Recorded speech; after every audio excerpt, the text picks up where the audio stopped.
Welcome back to Break at the Apex, guys. This is BT and myself, Graham, and we are here to talk about the Baku race. BT, I don't know if you heard, I don't know if you've watched the race. I'm sure you have. It was an amazing race, very exciting. A lot of things happened in that race. Why you lot? Why you Stop lot? being sarcastic. Why you Stop being laughing? sarcastic. It was a Stop great being race. What do sarcastic. you... Okay.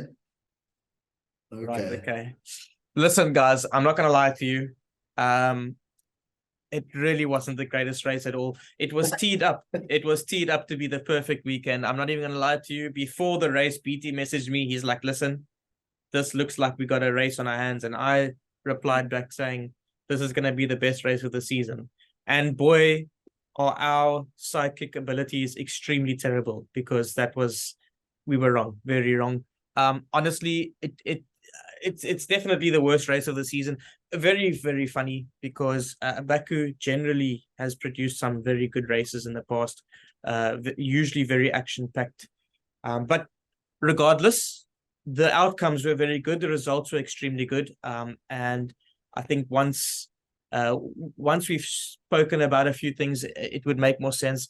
Why I say that, because obviously looking at the year in the last couple of races and looking into the future of the year, there's a few results there that may change the scope of things a little bit. So let's get into it. There's not much to beat around the bush about. Let's just get straight into it. Obviously, we'll crack on with our icebreakers, just to have a little bit of fun and loosen up the old muscles. You know, what's wrong? Why are you? Well, you don't have muscles. I don't know. I don't Uh, know. Like you're flexing. What are you flexing? What are you flexing?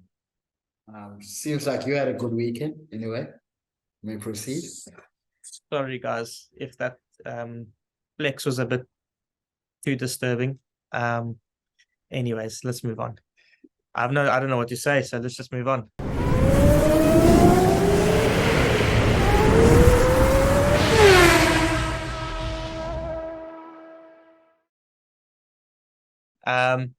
All right, guys. So first of all, we'll just kick it off with a would you rather. As you know, if you've been around, you understand. If, by the way, you haven't been around, please click the subscribe button. We would really, really appreciate that. It would really help us out a lot. Whether you're on YouTube or whatever other platform you're seeing this video, please just click follow, subscribe, or whatever the button says. It could say multiple different things, but whatever it says. And like it if you'd like, please. That would be great. And share it if you have any friends that do enjoy F1 content and all those kinds of fun things about racing. Baku was fun. Let's get into it. Cool. Would you rather? Sorry, man. Would you rather is our icebreaker, or one of the two icebreakers. So if you haven't been around, what we do is we just pose a would you rather and we get into it. So BT, your would you rather for this weekend is the following. Would you rather win a sprint race from last or win the main race from pole position on a weekend?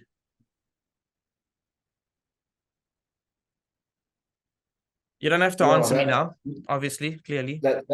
I mean, that one is like a Baku one, to be honest with you. So lame. Disappointed in you. I'll probably win a race from pole Wait, position. hang on. To be Whoa. honest with you. What's up with the slander? What? Jeez, like it. Relax. No, I'm just saying. Like I wasn't Hurting waiting my for that one, but hurt my feelings. no. Listen. There's only so much about this Baku race that one can make a would you rather about. Like, any case, let's get into it. Would you rather win a sprint race from last, or would you rather win a main race from pole? Now, don't worry about the points and whatever. Just tell me what you. Man, are you like a mind reader now? Like are you like a mind reader? Of Like don't course I worry am. about It the points. just Of course I was gonna get into the points, but okay. yeah. I'll win a race from pole position, to be honest with you. Okay. Why would I So want you're one of those guys then. You like the easy route. yeah. I mean, I'm That's sure fair. in I like Formula the One, honesty. I mean, then why do they have qualifying if no one wants to be on pole? I don't understand. But yeah, Yeah, that choose is. that out. I always wondered. I always wondered when a driver starts from 14th, and then he says, "Oh well, it will make the race fun because now I can go through the pack." It's like, but then why don't you just Oh, qualify 14th every week? And then if you think it's yeah, fun, why, it doesn't make any sense. But okay, anyways, it is fun for us to watch, so great. But yeah, okay, so you saying you would rather win from pole on the main race? Um, yes, yep, I probably would take the same route because you get more points. yeah. You just mentioned that you shouldn't talk about the points. You just Yeah, I mentioned know. Cool. that. Right. So Uh, no, okay. So to be fair, look, I would as well, because there's a lot more satisfaction in the strategy play to me. I think a lot of people like the sprint race because it's more action and so on and blah blah blah. Or at least it's supposed to be. Um, I'm one of those types of supporters that really enjoy the strategy side of things. I think playing chess is an extremely clever game, and I enjoy that. That's to me a very important part of F1, the strategy part. A lot yeah, of moving parts in F1, and I think it's very important. So yeah, I would yeah, also prefer to, because I don't think it's easy. Max was in the lead, he lost the lead, so it's not easy to win. Sorry, Leclerc was actually on pole. So you see, I've even forgotten. yeah, I've got this old age and stuff like that going on here in my head. But even Leclerc was on pole, so it's not easy to win from pole. So I mean, yeah, I would definitely pick that. But let's move on to the next one, Sign Reserve Fire. So again, if you guys haven't been around, Sign Reserve Fire is basically Shag Marry Kill, just my boring F1 version. It was the only words I could come up with, really. So forgive me if you don't like it, but if you like it, um, thanks. Okay, cool. Sign Reserve Fire. Um, Schumacher, Hamilton, Senna. Go. wow, I knew that one would be hard. wow, I'm gonna sit back and just man, watch you say wow for a little while. that is a hard one. But anyway, let me get to it. Um, Pi Hamilton, reserve Senna. No, no, no, no, no, no. Reserve Schumacher, driver Senna. Okay. That's my order. That Okay. the Schumacher and Senna one was quite difficult. Yeah. But the thing is, I've seen Senna in number of cars, and he has looked good in number of cars. I mean, he was with McLaren, he was with Williams, if I'm not mistaken, and he was Mm. with Renault at some point as well. So, and throughout those three teams he went to, he was quite the same driver. Was he with Renault? Hamilton, yeah, it was Renault. Yes, it was Renault, McLaren Williams, with McLaren. McLaren, Yes, McLaren, Renault, and Williams, and Williams. Ferrari. Did Yes. he not drive Ferrari ever? Oh no, he No, didn't. no, He didn't. no, Sorry. no, I'm sorry. Prost, yes. I Prost, yeah. apologize. No, it's No, okay. yeah, It's okay. yeah, You do get confused sometimes. You're not the best person in F1 history, I understand. But but that's my packing order, to be honest with you. yeah. Oh, this guy. Hamilton, Hamilton is only two teams. But he has more championship with the other team, more championships with the other team. Not saying Senna. Yeah. I think Senna has two with McLaren, if I'm not mistaken, guys, and one with Williams, or all three with McLaren. I don't know. But yeah, Schumacher, we all know Schumacher. He has six with Ferrari and one with Yeah. what's that name? Benetton. Bennington or something? Yeah, Yeah. yes, that. I- So yeah, so that's my pick in order, to be honest with you. All The right. youngster will get fired, and the other two, the legendary drivers. Perhaps if one, this is just an idea from me. You guys should have a Hall of Fame kind of feature where you actually put certain drivers in the Hall of Fame. Basketball has that, NFL has that. That's actually a cool idea. But guys can pay me later. Cool. Okay. Okay. So I'm Oh, gonna go with wow. I'm gonna go with Hamilton as a driver. Wow.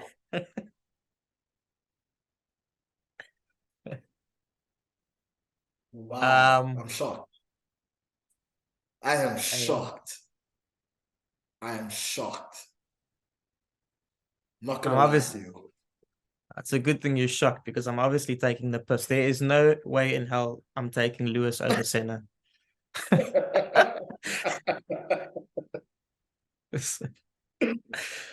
All right, Senna's going to be my driver. And you're probably going to be shocked about this, and this I am serious about. Hamilton, my reserve driver. Schumacher, I'm firing. Hear me out. Hear me out. I believe Lewis belongs in the best of all time category. And statistically, that shows. Now, I know that I'm going to post this as a clip, and then there's going to be a lot of comments that come in, and then they're going to be like, Yes. this guy knows nothing about F1. This guy is a DTS Yes. fan. This guy, this, and you are terrible. And because that, been there, done that, it's fine. You guys can say whatever you like about me. I'm happy with it. I'll take it. I'll even send you a little kiss back for an appreciation. Thank you for slandering me in whatever way you feel fit.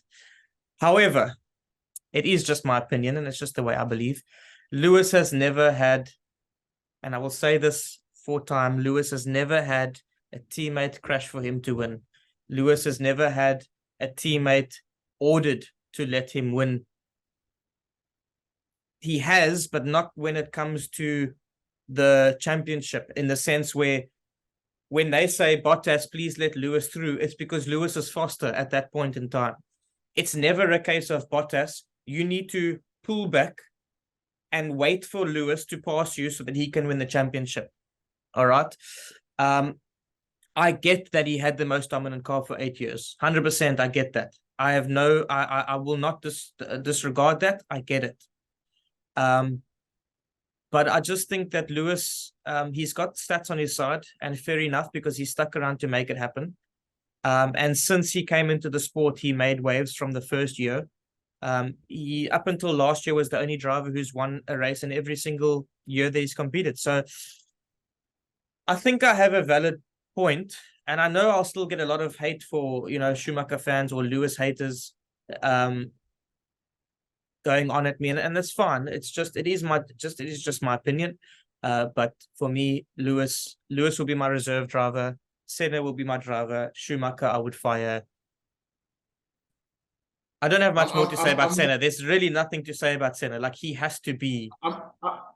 I'm going to say one thing to you that you should actually remember. Lewis Hamilton's rivalries that he had in the sport and the people he was competing against are not better than what Schumacher and Senna was competing against. Mate, Schumacher competed against Jos Verstappen. No. Barrichello. Mika Heineken. No, Mika Heineken. But he wasn't in the same. Yeah, but he wasn't in the same car though. Graham, it doesn't matter. Lewis had Alonso. No, listen. From his first year. From his first year. Come on, dude. Come on. Alonso hasn't won a championship since. You telling me Hakkinen is better than Alonso? I'm not saying that. I'm saying that the drivers of that era and the drivers of this era, come on, bro. Come on. Like Senna was fighting against Berger. No, but we're not talking about Senna now. Come on, dude. No, we're not talking about Senna now. Because Senna, no, we're not talking about. Senna is my driver. We're not going to argue Senna. Yes. So it's between Schumacher and Lewis. That's what it's between. Wait, Schumacher had to deal with Mika Heineken. Heineken, are you thirsty, pal? Oh, sorry guys, not the beer. Sorry pronunciation, not the beer. Don't take it that way. We're just getting from a long weekend now. Hacken from that. Yeah, that first. Okay, Hacken. Alonso when he was fresh into the sport. Alonso. And the young Alonso and this Alonso, I can't say they're different animals, but I'll be scared of the young Alonso. I'll be scared of him.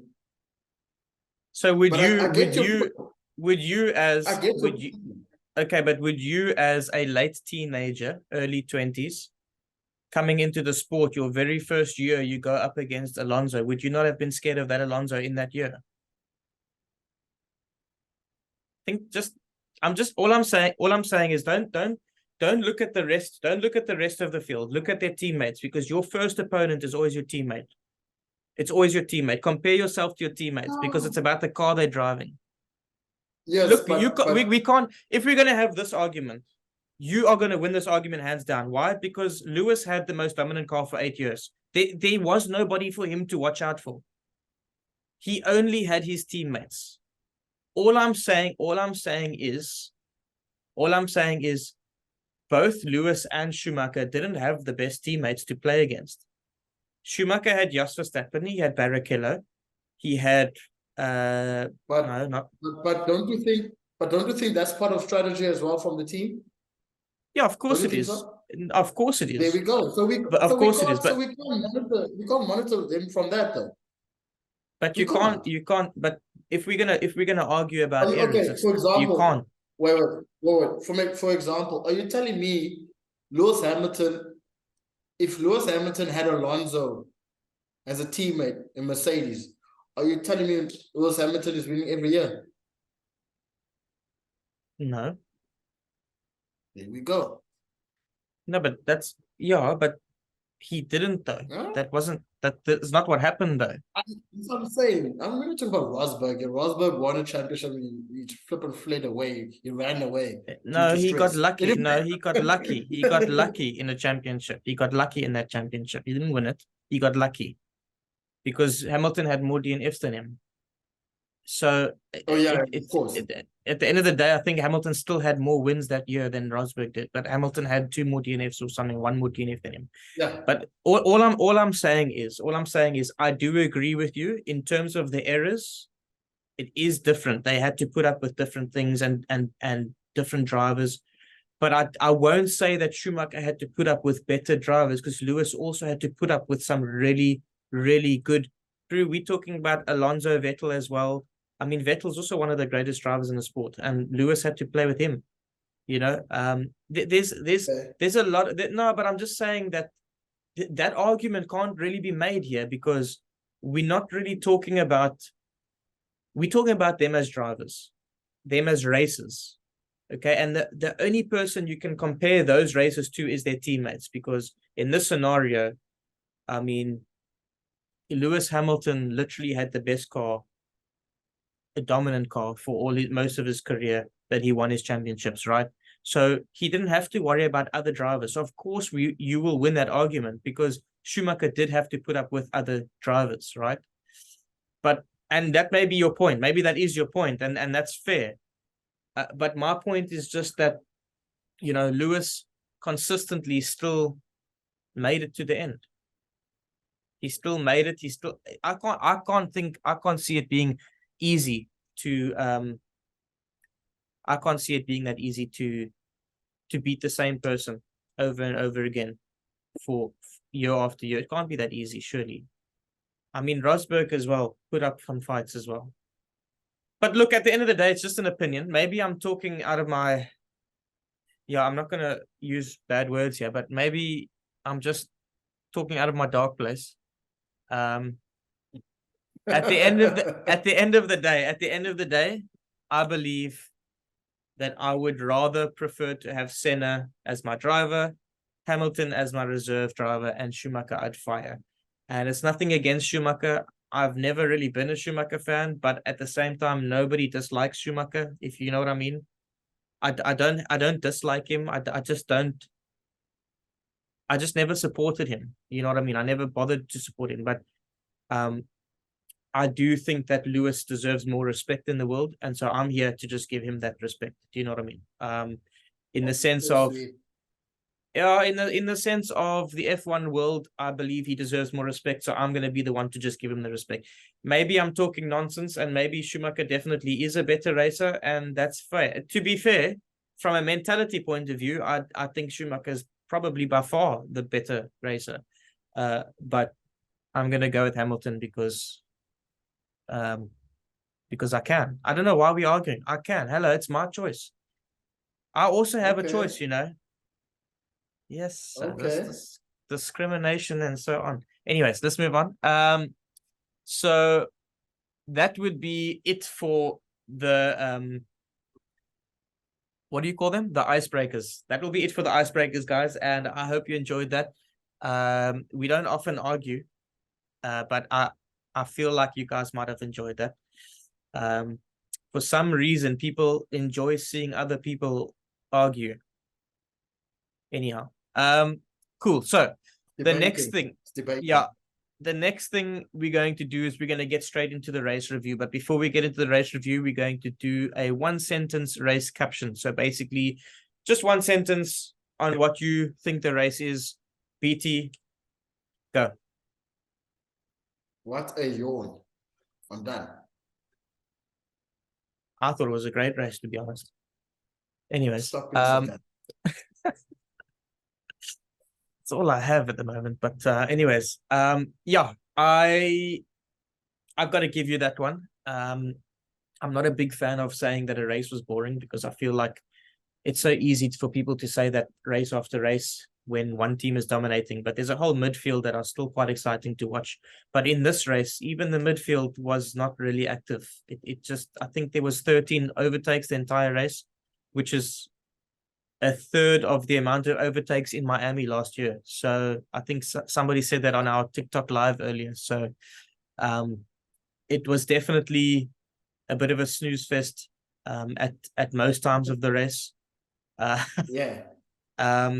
So for me, my race caption, one sentence race caption is Perez shows up again.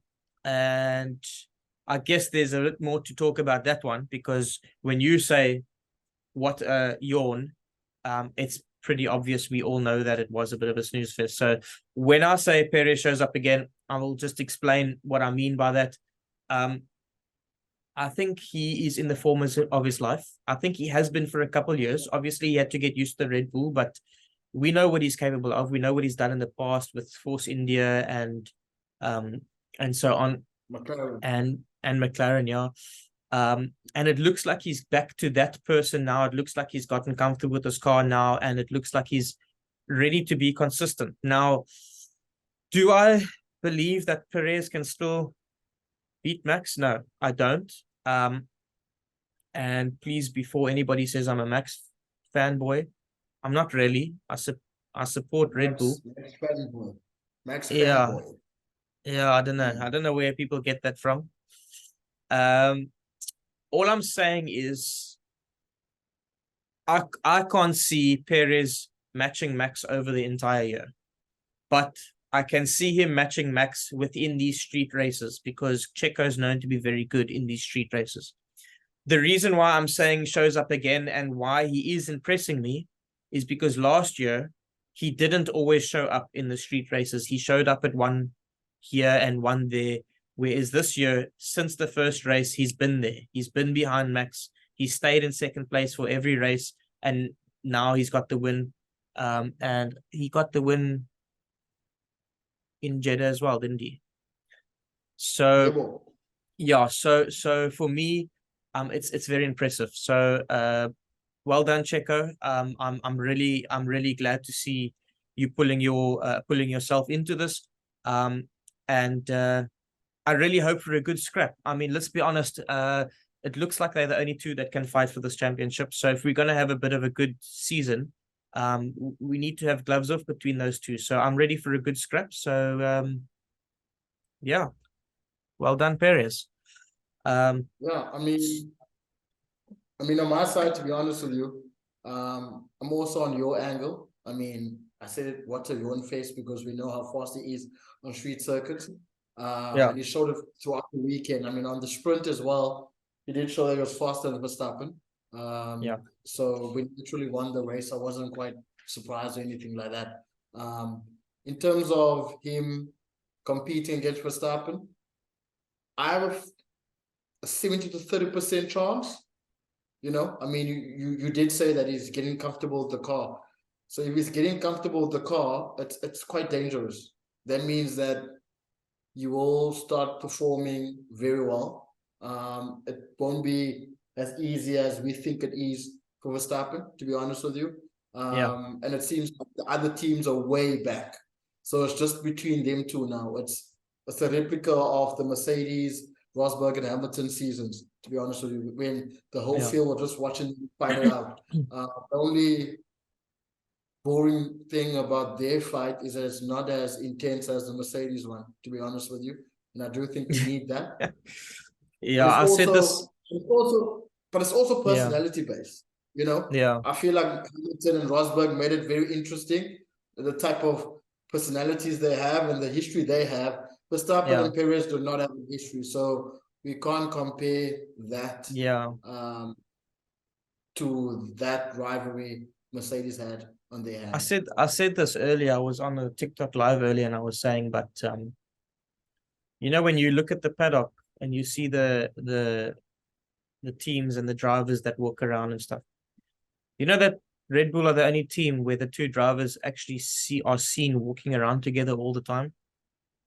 You don't see the drivers walk to, like, I've seen Piastri and Norris from time to time, but mostly the drivers aren't always walking around together. But I always see Max and Checo walking around together, and I think, you know, the press likes to play up drama between them. But I mean, even Perez said this weekend he doesn't. Both him and Max don't understand it because they're quite happy, and there's no vibe between them. And I to be honest, I don't think there is. I don't see if there was a vibe between them. Why would they be walking around everywhere in the paddock? You know, everywhere you see, they're talking. And I mean, this weekend, I mean, Max gets such a bad rep in so many situations, you know, and he doesn't like it when Checo wins and so on. But this weekend, Checo won. The team made a mistake. He didn't throw his toys out the cot. He went to Checo, gave him a hug. Congratulations, moved on. So very good team spirit this weekend. I say this weekend, there has been times where obviously Max has shown a different side, but I think that Max is the type of person that feels when something's been done wrong to him, that's his time to get upset. But when it's something that was maybe out of his or the team's control, then he takes it as it is. So I'll say this weekend the team spirit looked good. While we are talking about them, we might as well get straight into the race review, and we might as well just get straight through onto Red Bull. Very good result for them. I know they've had a 1-2 pretty much the whole race, but the reason why I'm saying very good result is just purely because, you know, it's good to see that it's not just Max that's going to win every race. It's good to see that Checo will win as well, because that just means that it does make it more interesting moving more and more into the season. It is going to be a bit more interesting, you know. And I'm really, in terms of a good result for the team as well, it's also, I really feel that Red Bull might possibly have the best car ever made in F1 I don't know when last we saw a car like this. I mean, yes, Mercedes had a dominant car, but this Red Bull it's next level, you know. And very, very well done to the team. They've just got everything right, and they just seem to do everything right. And even the one mistake they made this weekend didn't really affect them much, because all it did was put Max again behind Leclerc, and he just passed Leclerc again, and then that was that. Without DRS, bro. That's the highlight. Yeah. He passed Leclerc without. No, the second time. The second time, yes. Without this, I didn't even notice that. I'm pretty okay. Yes. I didn't even notice that. That was like, I was like, okay, no. I might have fallen asleep at that minute for a little bit, and then. Yeah, I was like, no, this car's another level. But yeah, on my side as well, it's the same thing as you mentioned. I mean, good result for them. I'm happy for Perez, of course. I want him to be present during the season. I want him to take it to Verstappen. We don't want to see Verstappen just walk away with his third championship, you know. So good result for the team. You can see the team is in good spirits, you know. Maybe undercover, the PR people are working 24/7 and having sleepless nights just to keep that team happy and everything in contact, you know, and 100%. not bring any drama or create any drama within the Yeah. team, especially with the drivers. But yeah, I strongly still think that I might be wrong, or my people might think that I'm crazy by saying this, but I think Perez might just take it to Verstappen. He Oh, might just do it. Yeah, he might yeah. just do it. He I feel might, like and that's a big one. yeah, I feel like the only way Perez can beat Verstappen over the entire year is if Verstappen. yeah. Wow. If Verstappen maybe just has one or two more DNFs than him, I feel like that's the way that he will win. Very much like how Rosberg beat Lewis. I feel like that's the only way that Perez beats Yeah. Max. But look, I'm not gonna lie. While you were talking there, I had a few heart palpitations because I couldn't remember if I pressed record or not. I did. So Jeez. if for those of you who don't know, I don't know if we actually said it in the podcast last week or last race, but I actually didn't press Yeah. record, so we had to do that twice. And so I was a bit stressed out now. So I just thought I had to say that, but yeah, getting back to the F1 talk. Sorry about that. Getting back to the F1 talk. Yeah, I've got no problem with what you've said. I do just feel like Perez can, but I feel like it will rely on a bit of luck and a bit more of bad luck on Max's side for it to happen. I think, as I said, over the course of the year, I think we're going to find Max is going to get quicker and better because on those open tracks, the non-street tracks, he's just a king at that. Whether it's one lap or whether it's race pace, he's just that good. He's just one of those types of guys. So we'll see how the year goes. I do hope that Perez can at least just keep it close so that if there is that DNF, it swings it. You know what I mean? Yes. Because like, for example, next week, Verstappen gets a DNF, Perez goes on to win. Perez is all of a sudden in the lead by 19 points. You know what I mean? Oh, wow. Yeah, because he's only, I think he's 6 points behind. He's 6 points behind now. So wow. I think that if he can stay close enough, just for that swing, it makes it a bit exciting because, even though I still think Verstappen's going to win, it's the case of that swing. It means now that Verstappen's got to go extra mile to make it back again. And, it's going to take him a couple of races of maybe Perez not getting a DNF to make up that 25 points or that 19-point swing. So it will make it a bit more exciting. So I just hope he can keep it close. Now, while we are speaking about keeping things close, we're going to move over to the Merc now. And the reason why I say why are we starting with Mercedes? Why are we going to Mercedes? I don't understand. Because I've become a master. Because I've become a master of the segue thing. And I was saying, because we're keeping things close, I wanted to speak about Max and George. Come on, get on the same page here. We need to.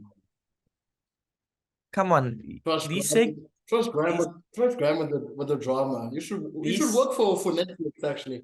These segues are amazing, man. I'm getting good at this thing, and it needs to carry on. It helps everything flow. Anyways, let's get on to George and Max, right? So, obviously, this is now not the race, but the sprint race. What's your take on George and Max? Who was at fault? What's the issue there? I have got from Talking F1 on TikTok, he made a very, very good point, something that I would like to add, something that I knew, but I've never had to say it in conversation. When he said it, I was like, right, I mean, I agree with that because this is what I understand as well. So you tell me what you think about it, and then you tell me what you think about the incident, and then I will give you my thoughts. On my side, to be honest with you, I didn't actually pay attention to it because it is part of racing. It is racing. They were racing. It's the sprint race. Ambitious as we know, Russell is, and he's very fearless. I wasn't surprised that happened, to be honest with you. Yeah. So on my side, I'm not gonna pick who was wrong or right. It's pure racing. Yeah, Verstappen's side, Verstappen could see Russell is coming, sure. It wouldn't be a bad idea to just give him some room to avoid yeah, the contact. But knowing Verstappen, he is going to stay in his line to dare you as well. Because if Russell didn't take that line, Russell would yeah, have braked, and that would actually cause maybe a collision at the back as well. I don't know who was yeah, behind him, but that could happen. yeah, So maybe Russell had to do what he had to do and take that line, and obviously to also overtake him potentially. He did overtake yeah, him, right? Take him, yes. yeah. He So did. to be honest with you, Yeah, it wasn't a major on my side. It was just one of those things that Russell was just doing pure racing. He was on the limit at that point. yeah, And Verstappen, seeing that he is the star at the moment. He's number one. He is the reigning world champion. I think Verstappen sometimes he just forces these drivers to respect him. And yeah, unfortunately, Formula One is not like that. Your number is number one. You're the reigning champion. yeah, The people that are racing against you and always are at the back are always wanting to beat you yeah, and tussle you sometimes and just send you a message like don't get too comfortable, yeah, because I'm not saying Verstappen is relaxed and he knows he has a good car and is untouchable, but he yeah, needs those reminders sometimes. He needs to be brought down to a level to understand that he's also a driver within the sport. And if he's not on pole and he's amongst the field, we are gonna try to beat him or try to overtake him. You know, that's all on my side.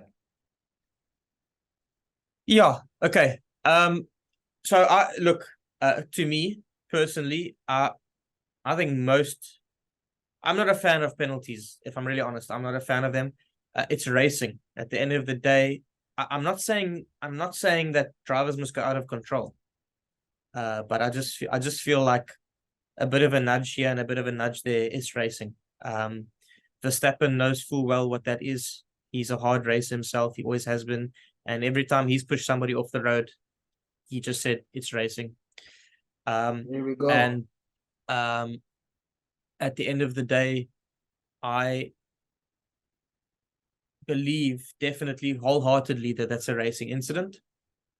However, I will say he didn't get pushed off the road because there was no road to get pushed off. Had there been space, it would have probably been more okay for me. Like, okay, cool. He pushed Max off. Cool, so be it. But the damage to the car was definitely not great, and I do think that it was Russell's fault. The reason why is when a car is substantially alongside you on the inside line, you've got to give them the gap, right? That's the rule. And this is where Talking F1 came in, and he was explaining earlier. There's a second part to that rule that a lot of people forget. Now, when he said this, I was also quite happy to hear it because I also have heard this before. The second part of the rule is if you get that line on the inside, you still then have to remember that you've got to give them the space on the outside. Now, on the outside is a wall. And he didn't Yeah, really give Max much space to that wall and hence hits Max on the side of the car. But with that being said, now that makes me sound like I'm saying it's Russell's fault, but I don't think it's Russell's fault. I do think it's a racing incident. I do agree with Max in the sense that he should have pulled out because he took the risk of maybe taking them both out or damaging his own race or getting a punch into his own car even, Russell. But and also when you're on the outside line, you can't just back off because there's nowhere to go. You can't just back off. You know what I mean? You know, and so I do agree with Max. I do think Max did go overboard when he called him a dickhead on live TV. but it's racing, man. It's passion, and I do believe that, you know. And I said this earlier to somebody: when you watch rugby, in the heat of the moment, those oaks kill each other in a fight on the field. You know, they don't care Yes. because it's passion. Yes. It's passion, and you've got that adrenaline rushing through your veins. And so, you know, the bit of hate and slander that Max gets every time this happens, it's, to me, it's very unnecessary, and I really don't like it. I don't like it when they do it to Lewis either. I'm not saying, you know, I'm not a Max fanboy to a point where it's like I'm going to back Max because I'm a fanboy. I don't like it when they do it to any driver. But obviously, you know, when you're a world champion, you are obviously going to get scrutinized a lot. And I do feel it's a bit unnecessary.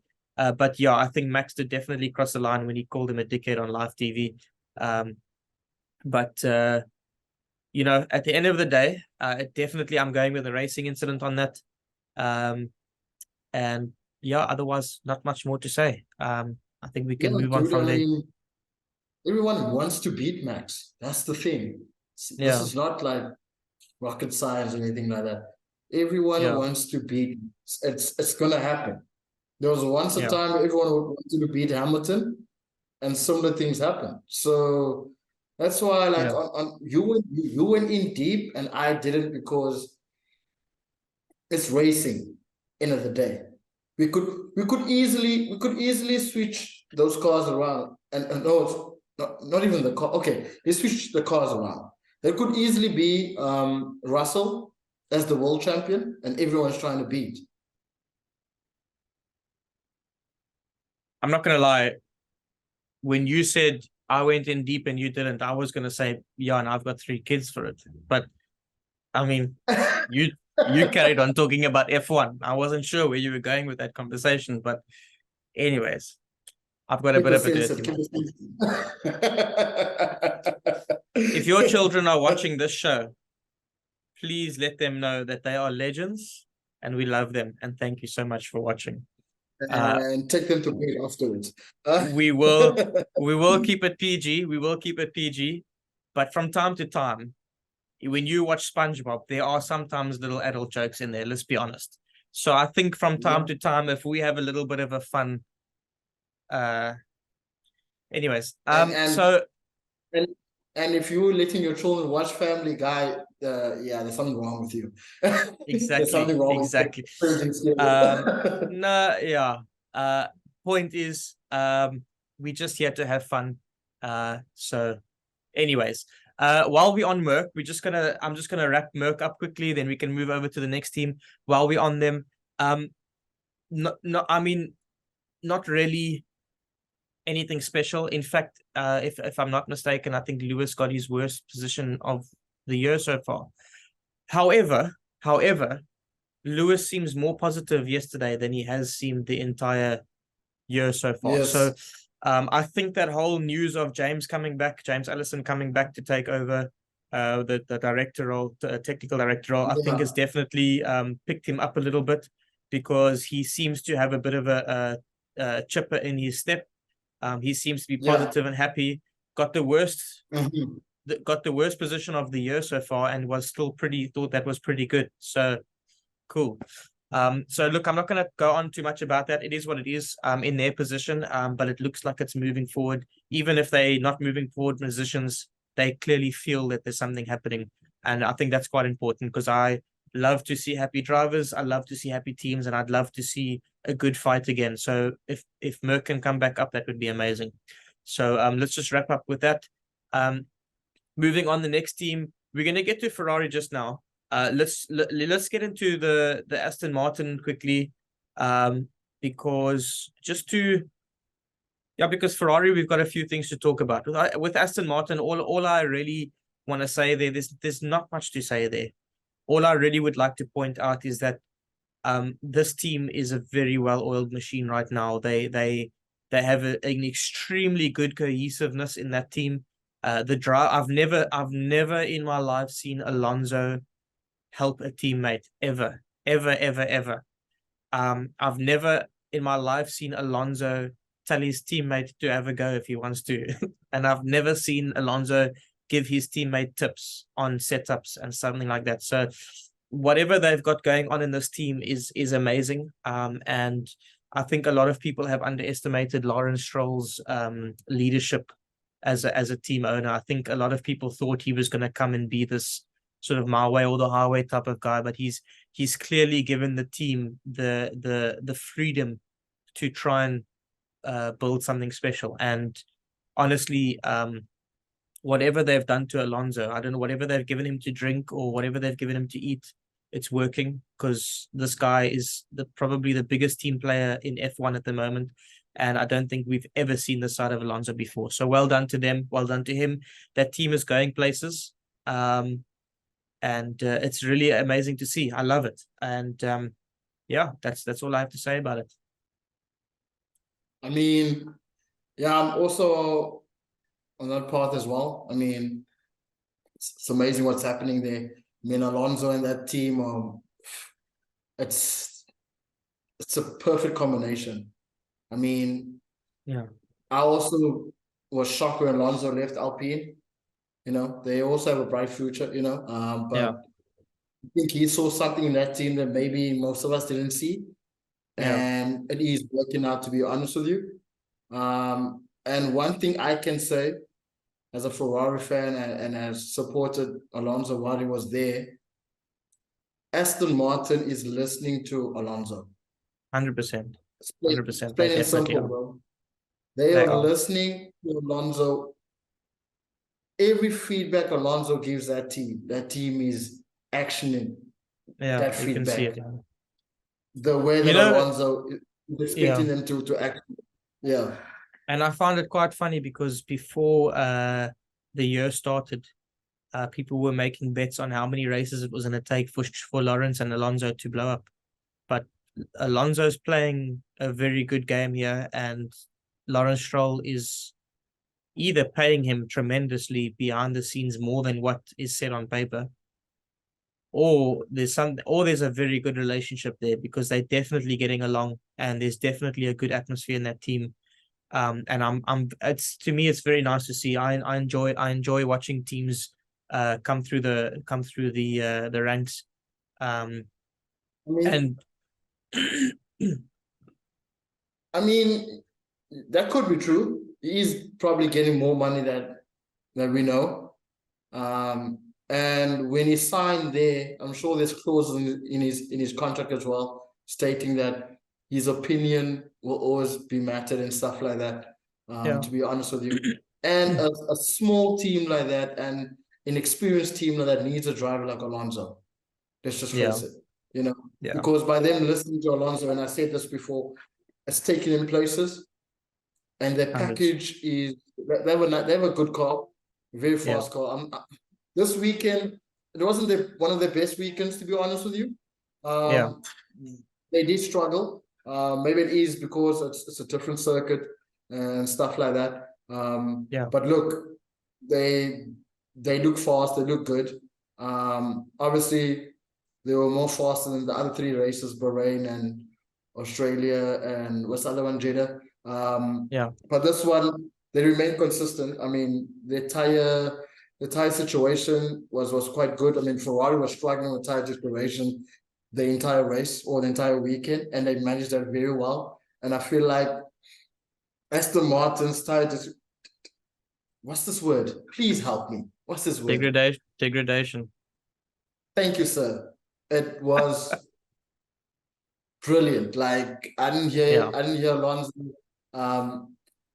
talking about the tires or complaining about the tires, as Ferrari was very nervous and kept on yeah, reporting back to the drivers, telling them, okay, you can push, you can push. Aston Martin yeah, was none of those stuff. That means they do have a good package. They do yeah, have a brilliant car. They will be one about top 4, top 3 throughout the season, I think, to be yeah, honest with you. So 100%, yeah. 100%. And while we're talking about them not having the greatest weekend, we're going to talk about Ferrari having a great weekend. Ding, ding, ding. Another segue down the drain. Love it. Love it. I'm getting good at this, man. Anyways, Ferrari. Sorry, that was a bit flow, that one.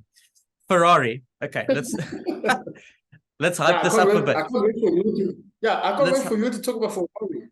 let's Come, hype give this us up. a We're getting give us lack the flowers. we're getting Give us our lackluster flowers. here. Come. Let's give the people an exciting podcast. We're getting too mellow here. People have fallen asleep, pretty much the same as what they did in the race.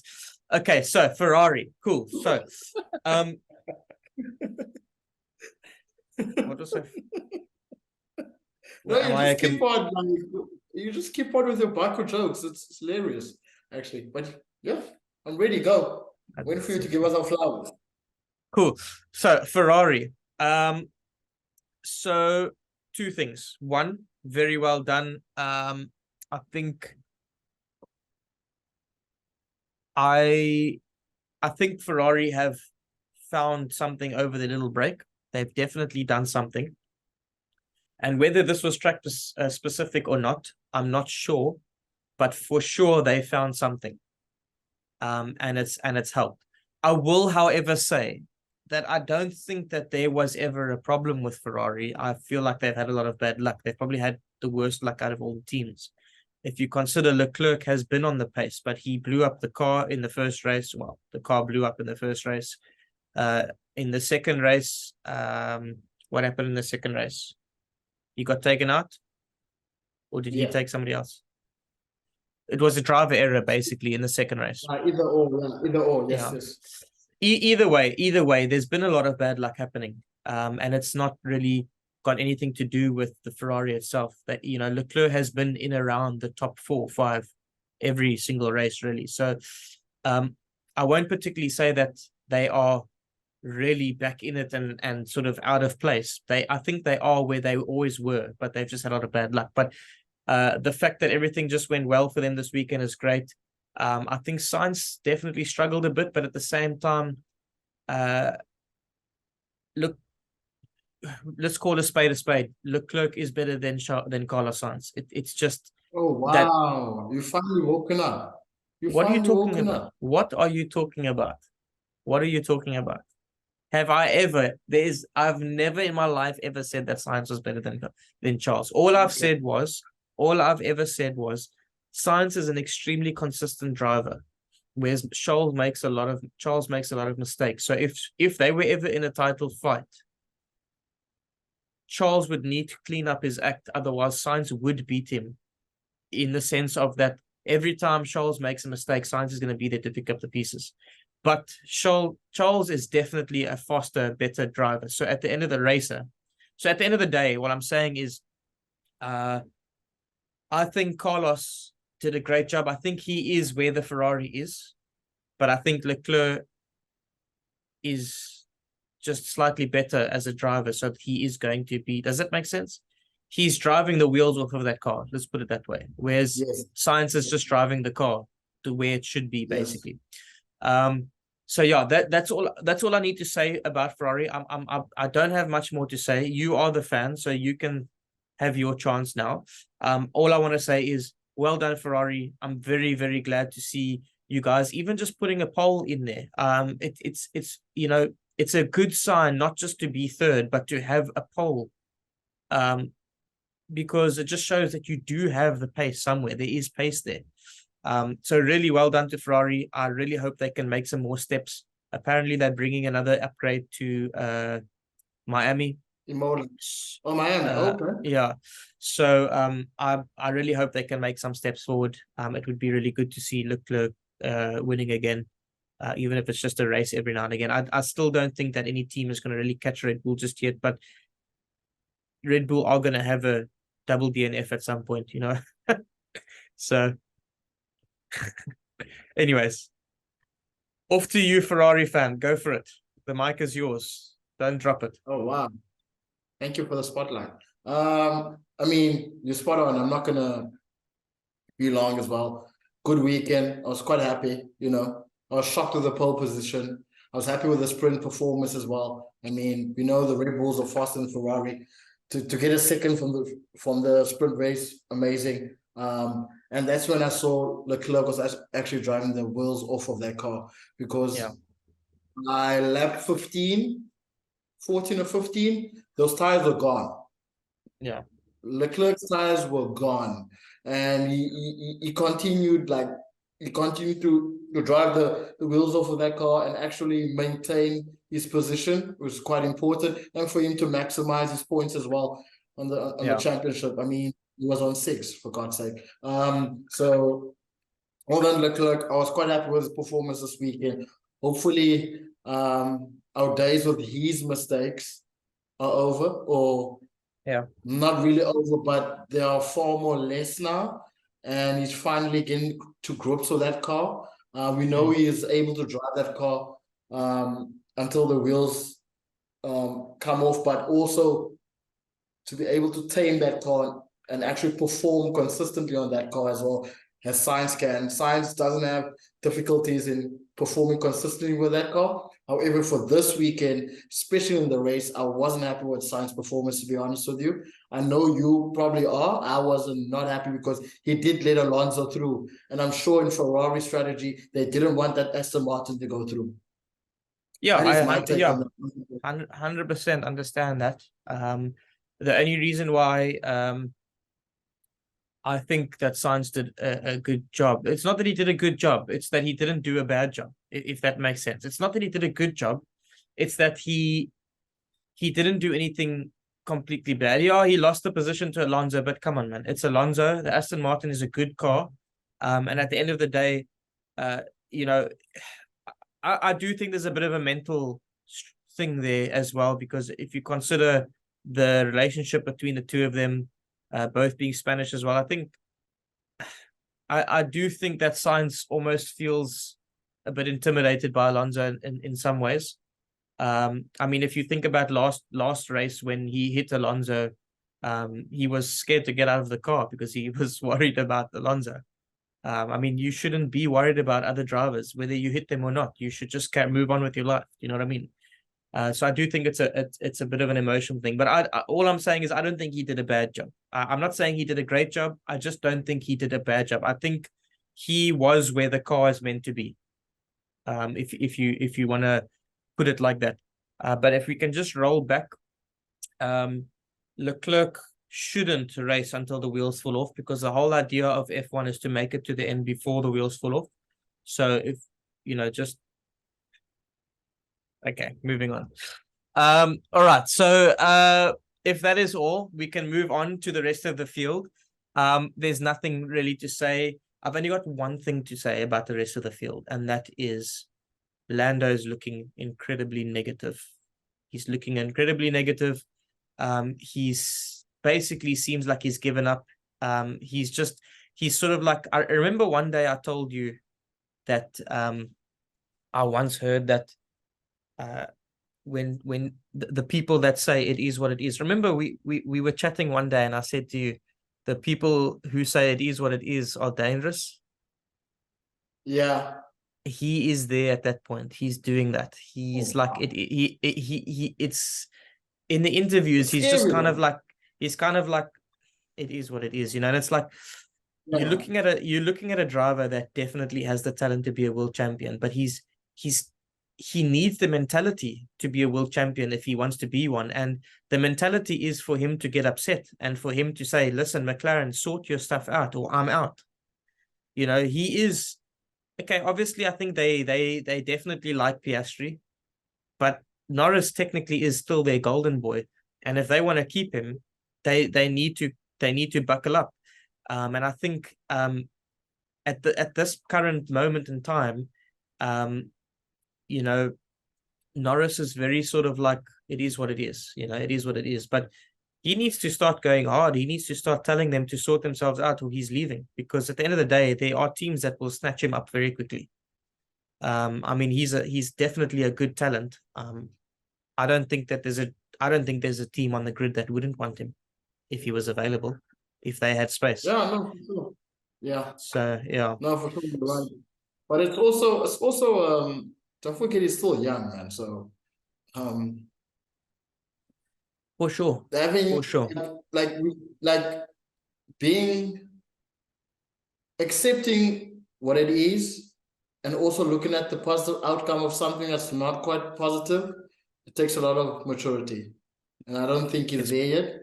Probably slightly better than what Russell's doing, though, because Russell's burning bridges with team bosses that he might I need mean, jobs with one I day. mean, I mean, yeah, he's on that YOLO life, but Yeah, that's his situation. But in terms of Norris, look, it's the first time I think he's going through this.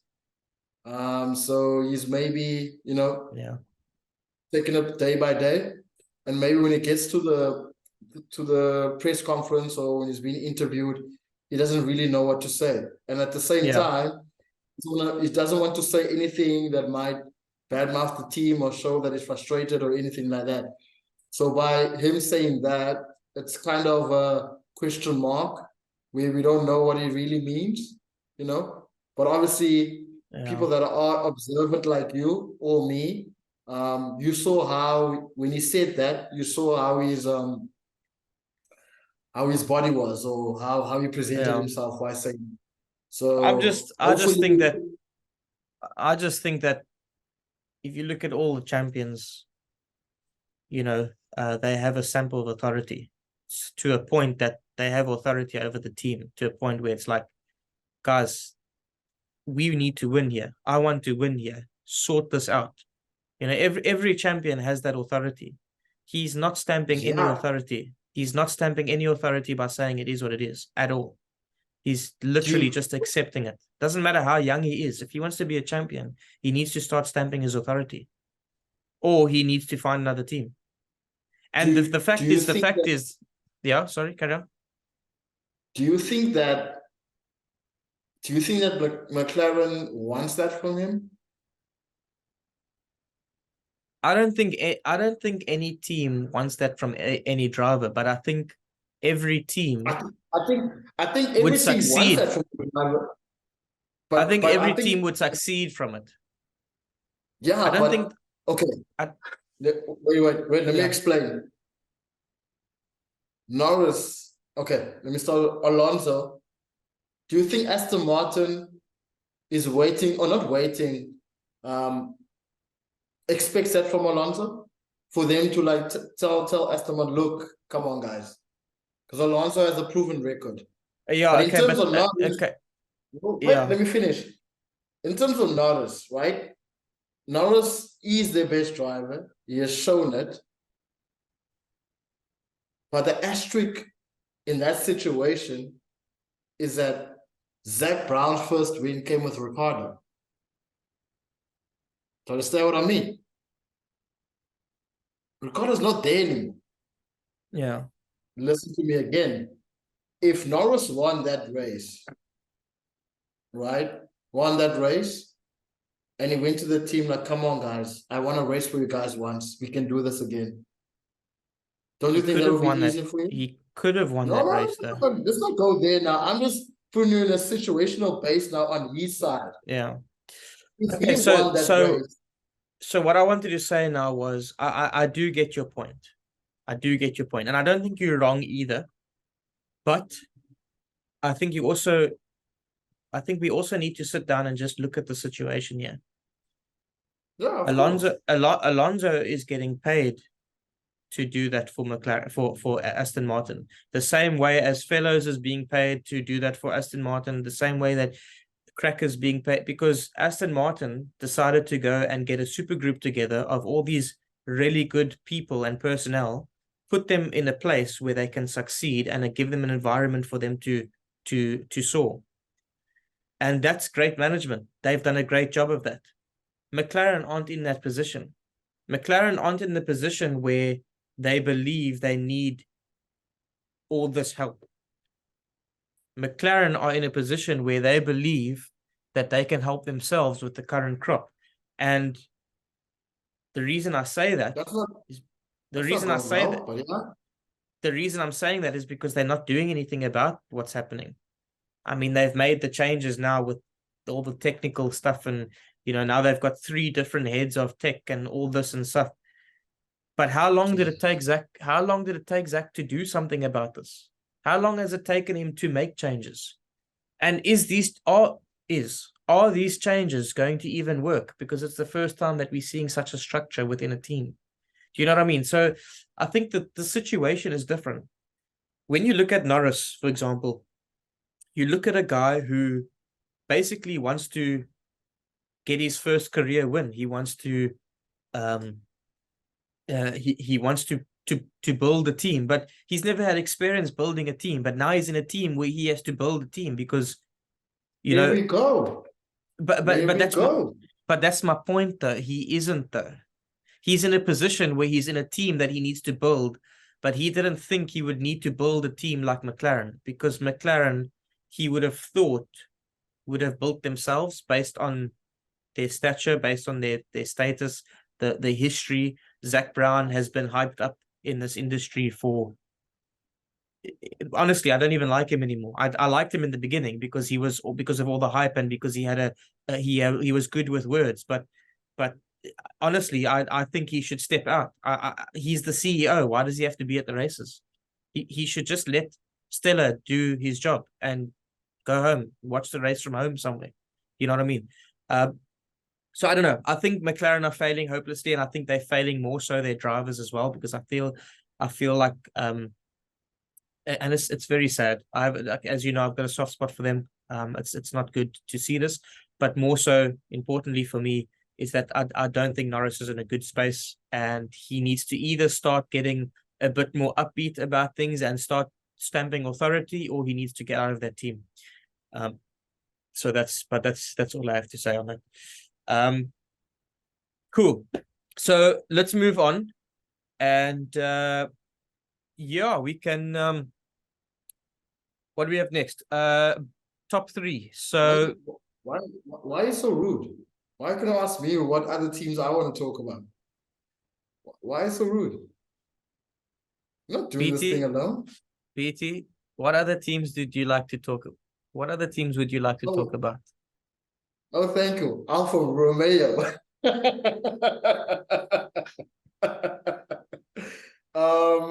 Yeah, just a quick thing on my side. What's happening with Bottas? And you did mention this. I have mentioned this. The guy's literally anonymous. Like, where is he? He's just gone. I wonder if it's the new hairstyle and the new Australian look. Just to retire swiftly, or because I'm sure Alfa Romeo's engine, it is a Ferrari engine. It's not for or from the actual Ferrari engine. Yeah. So and Joe is doing it right. Yeah, of course he was, but I'm concerned about Bottas. Yeah, I mean, no, what I'm saying is Joe is doing okay. So why is Bottas not? Because it's the same car. I don't know, and it's just that, like, that's the only thing that I want to raise. Like, what's happening to him? Is he in it? Does he want to still do it? Yeah, I don't know. He's lost a lot of form this year. He's all over the place. Yeah, and he was probably brought there to be the lead driver, and he's not looking like one at the moment. Is he struggling with the car, the setup, the strategies? I don't know, but that was just my main concern for that team, to be honest with you. Like, well, if you consider 90% of Australian drivers have been very good drivers, but never really won a championship, and considering he's now got the whole mullet and the whole, what's the whole. And it's finished. That's like the funny part. I'm just saying. All I'm saying is, before he got that haircut, he was great, and then all of a sudden he got that haircut, and now he's basically Australian and following the Australian trend of drivers. Webber, Ricardo, and so on. I think Australia's had one champion before. I could be wrong. I must go and research that. I think they've had one champion. Have they had a champion? I don't know. Jack something. Anyways. I was about to say Jim Clark, but I was like, nope. No. Don't say stuff like that, mate. You will get hate here. I'm telling you. That stuff, that TikTok I posted about Damon Hill, the British Oaks, had my neck, mate. I love the British people. Don't get me wrong, but you guys had my necks proper. But it's all for fun and banter, to be fair. And I genuinely do not like Damon Hill. I think he's extremely biased in many cases, but whatever. Stop, Graham. Stop. Let's move on to the next segment. Stop. No, it's all over. It's all over now, but I'm just saying I still thought it was a great video to put out, and they say if you want to make it in the content game, you've got to be controversial. And I definitely was, apparently. Didn't think I was being it, but I ended up being it. Anyways, let's move on to our top three. Cool. I'll give you the top three first. I mean, I will give you the go to give me your top three first, and then we move on to mine. So, BT, give me your top three drivers of Baku Grand Prix 2023. I almost forgot what the year was, but yeah, give it to me. Let's lay it on me. Number 1, Leclerc. Number 2, Perez. Number 3, Tsunoda. Yeah, why the silence? I don't understand. Wait. Where did Tsunoda finish? 10.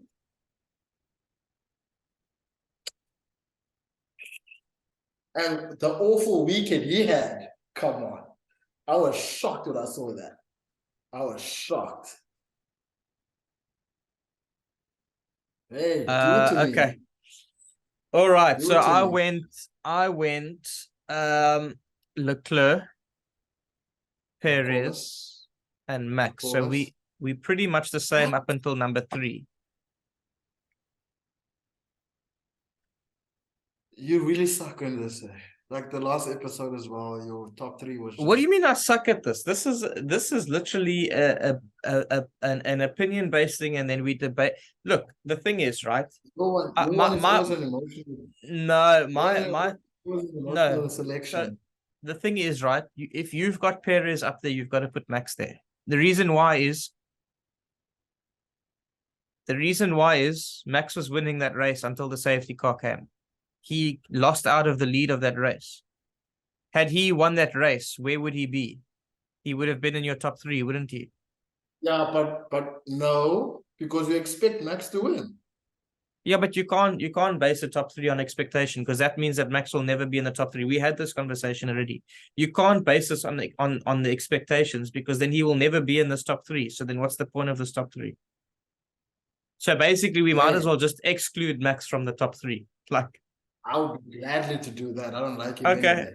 If you want to exclude Max from the top 3, then fine, so be it. But then I'm gonna go Leclerc, Perez, and Alonso, because I don't. There was nothing else on the field that drew my attention. Nothing. There was no driver on the field that drew my attention, other than the ones that were going backwards. Tsunoda had a. That's it. Wait, as I said, Tsunoda had a horrible weekend, and AlphaTauri was looking good in the circuit. I won't lie to you. They were looking quite fast. In the middle pack, and he managed 10th. And in that 10th, the battle was him, Norris, was in Hulkenberg as well. In Hulkenberg, at some point that was that battle going on there when the race was still going on. Yeah. And to be honest, he was the one unlikely to make a 10th spot. Let's just face it. The first person you'll probably think will make a 10th spot is Norris, which he didn't make it. Hulkenberg secondly. Did Norris not get points? No, I don't think so. I don't think Norris got points. You can check, but I don't think so. I'm gonna check now what the order was. Norris came 9th, Tsunoda came 10th. It was Piastri and 11th, so it was... Okay, cool. My bad. Yeah. So that's why I chose him, to be honest with you. I wasn't expecting that from him. Yeah. You know? Okay, that's fair. Can I just say about Alonso, though? Okay, so on Alonso, right? The only reason, or one of the reasons why I'll put him there, right? To be honest, I think Max should be there, but seeing as we excluding Max, the only reason why I'm saying Alonso, first of all, nothing stood out for me in this race. Not Tsunoda, nothing stood out for me. So I don't think either of us here are going to be right or wrong. I think it is what it is, and we just need to decide who has the better argument here. I don't think it really I don't think either of us are right or wrong here. But for me, I just think that Alonso is showing a different side of him this year. He's had an insanely good year so far with a team that looks to be really pushing themselves far. And I think that he is a big part of that push. So when it comes to a race like yesterday, he showed firsthand, whilst during the race, that he owns that team. He showed firsthand how he is the one driving that team. He showed firsthand what you said, the team listens to him. And he showed firsthand that that's the case. He's helping his teammate. He's grooming his teammate to be a better driver. Somebody who has a very bad reputation in the sport. For what reason, I don't know, just because he's a daddy's boy. But he is a good driver. I mean, he's won championships before, so he is a good driver. But because he's got daddy's money, he's apparently got this bad rep on him. So Alonso looks to be grooming him a bit as well. I just think for me, in this race, Alonso showed a lot of good spirit. He showed an extremely good team I don't know what's the word, atmosphere. And he just showed that he's willing to put himself aside for a moment and just regard the team. For example, when he said, if Stroll wants to go, let him go, you know. At the end of the day, I do think that counts for when you're busy driving and you're thinking about all of these different things. And we know he's a very intelligent driver, but we saw it firsthand how we literally heard him thinking out loud about all these different things. And remember, he said, Stroll can go past me if he wants, but I can guarantee you we will pass them soon. And what happened? Soon he passed them. He's so clever. The guy literally, he thinks about everything. And I don't think that there's a driver on the grid today that is more intelligent than him in that car whilst driving at those speeds. That's just my take on it. I'm not going to lie. I'm not going to argue anymore. That's literally all I can say. If you have more arguments to say about Tsunoda, I'll accept it. But that's all I can say about Alonso. I can't say anything more, but that would be my reason for it. No, I mean, what you said does make sense, to be honest with you. I mean, if we put it in that way, besides the position and the actual performance, he was able to do or multitask and do certain things like that while driving. Then I also have no argument there, to be honest with you. I mean, I've never seen this Alonso. But he's also the the oldest driver in the paddock as well. So he has more experience. I mean, this guy's been driving since the early 2000s. So what do we expect? You know, so Aston Martin is just enjoying all of this. Kimi just recently left. Kimi also been driving since then, and he recently left, and you didn't see him doing stuff like that. No, dude, Kimi was not doing this. Kimi was just complaining over taking dumps during press sessions. So I mean, I'm with you there with Alonso. The statement you just said actually sold to me, to be honest with you. Okay, cool. So we're gonna go Leclerc with 3 points, Perez with 2 points, Alonso with 1 point for first, second, and third. Cool. Blooper of the week. FIA don't count, so let's leave them out. And that is a conversation for another day. It will be a rant session on my TikTok or on our TikTok. So if any of you want to go and hear what I have to say, please. Mate, these guys, I don't know how they get it right to stuff up something in every single race. Like, there has not been a race this year where they didn't stuff something up, honestly. Anyways, let's move on. Who's your blooper of the week? I'm not gonna lie to you. I don't have half the grid to me, but you give me your blooper. I don't have one. I'm so sad to say this. I don't have one. Like, I don't. Carlos Sainz has beaten. Carlos Sainz is the race, maybe. I don't know. The race, Carlos Sainz. Yeah, Carlos Sainz letting Alonso go past. My goodness, what a joke.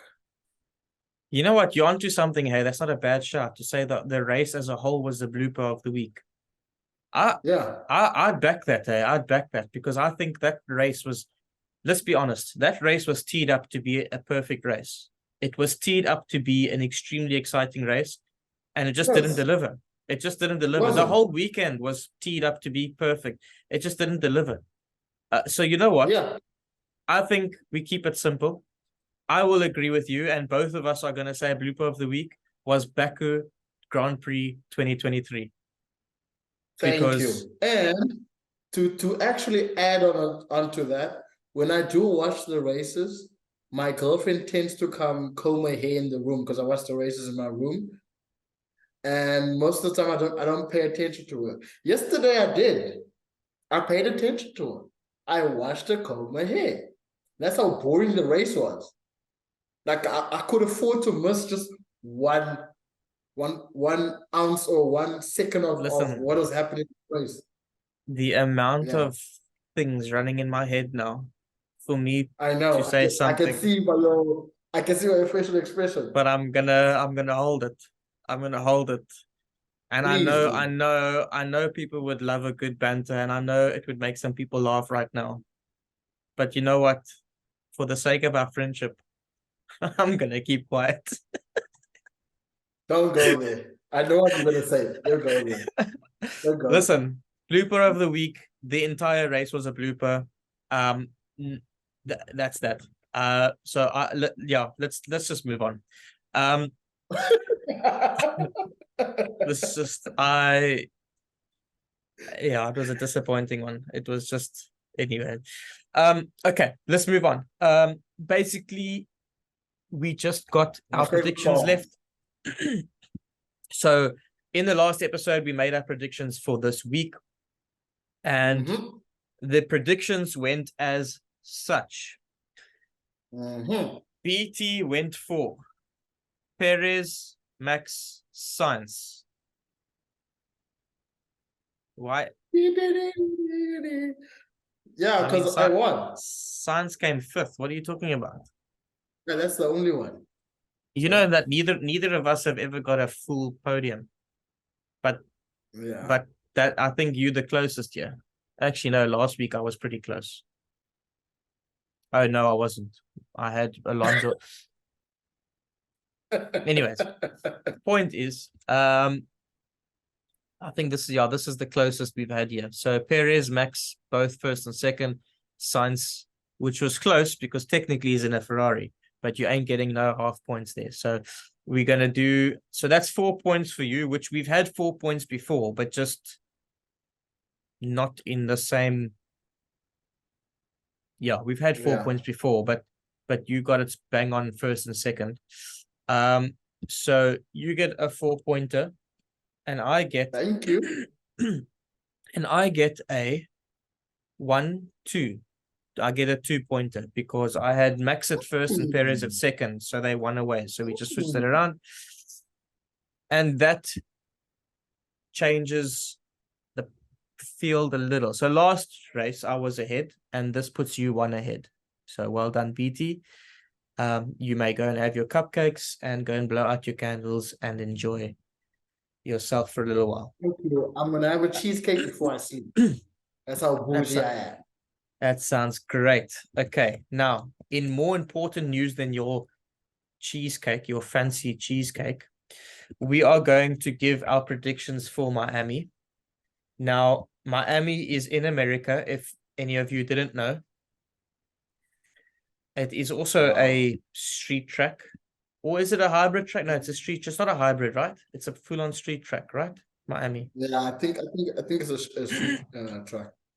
Okay, cool. So, I'm gonna give my predictions first because I've been letting you go first all day long. So it's my turn. Okay.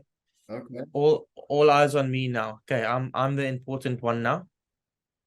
Okay, Mr. President. Thank you very much.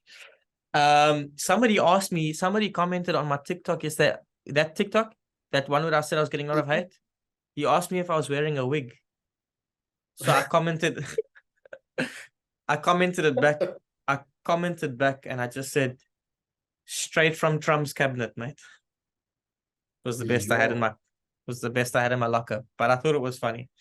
Anyways, he didn't respond after that, so I guess he didn't like my response. Of course he Anyways, okay, so for Miami, I'm going to go with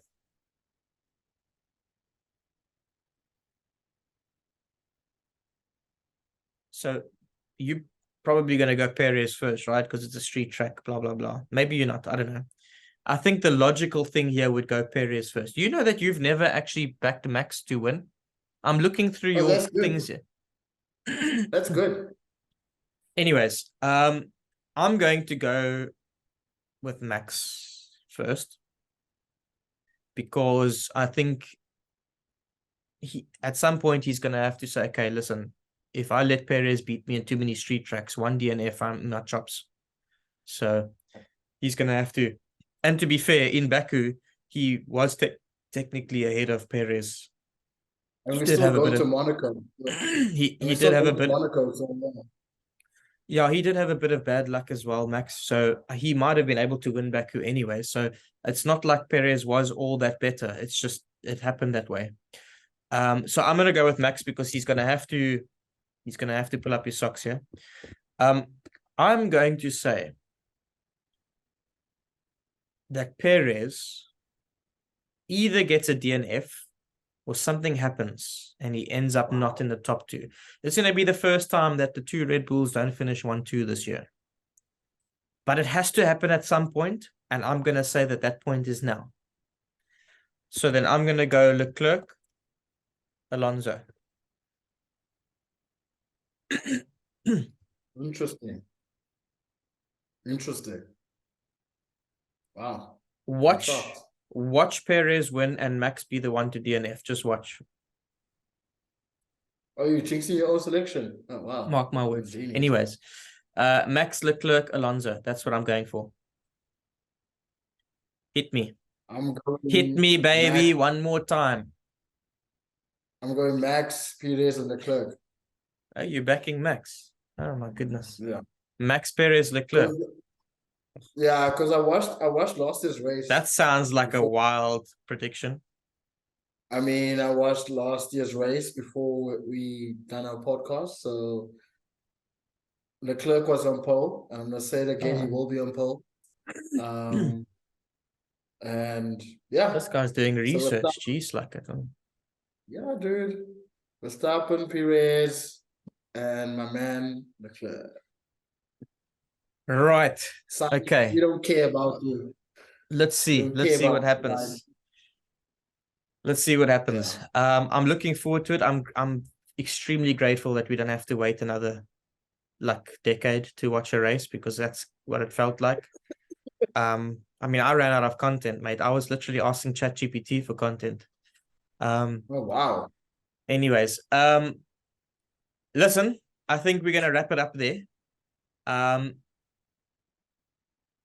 If there's anything else you'd like to add before we go, you're more than welcome. I would just like to say thank you very much for watching, everybody. And once again, we would appreciate if you would please hit the subscribe button below or the follow button on the side or wherever you're watching this. If it's on Spotify, please give us a review, 5 stars preferably. That would be a bit better than a 4-star. That would be nice. Thank you. And give us a follow so that you can know when new episodes come out.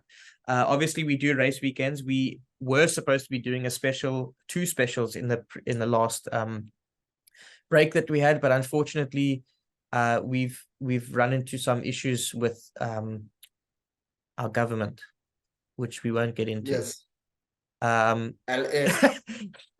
Yeah. So if you're not from South Africa, we do have electrical issues from time to time. When I say from time to time, I mean during one day.